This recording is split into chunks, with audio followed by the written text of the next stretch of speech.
Та улсын хурлын гишүүдээ мэдхүү энэ удаад улсын хурлын гишүүн Цэндийн сандаг очрыг танилцуулъя.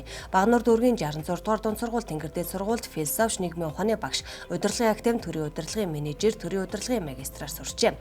Багнуур дүүргийн 4-р хороонд нийгмийн ажилтан хэвлэл мэдээлэл олон нийтэд харилцах мэргэжилтэн, Багнуур дүүргийн Монгол Ардын намын хорооны дэд дарга, засаг дарга, Багнуур дүүргийн Монгол Ардын намын хорооны даргаар ажиллаж байгаад 2020 оноос улсын хурлын гишүүн болсон.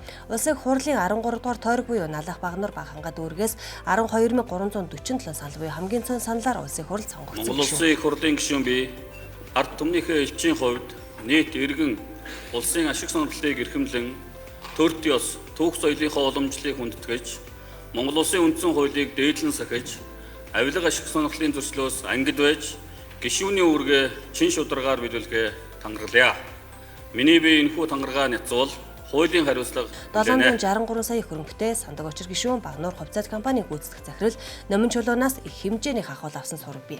Нэмээд энэ компаниар дамжуул сонгуулийн мөнгө босгодог их хардж гарсан. Ажилтаа тэмцэх газраас хэд хэдэн удаа шалгаж байсан сонгуулийн өмнөхөн хэвлэлд өмнө гишүүн байсан гишүүд жагсаалтаар биш тойрогтой өрсөлдөө үнэхээр ажил хийсэн бол гараад ирнэ гэж бодож байна гэд хэлчихсэн. Цөөхөн хүн амтай Багнуур Багханга Налах дүүргээс аргаа олоод гараад сурчсан гишүүн одоо харин цөөхөн бус олон хүний төлөө л болсон гишүүн байж чадах уу? Нүүр бардам хийсэн ажилтай 4 жилийг давах уу гэдгийг харах болтлоо.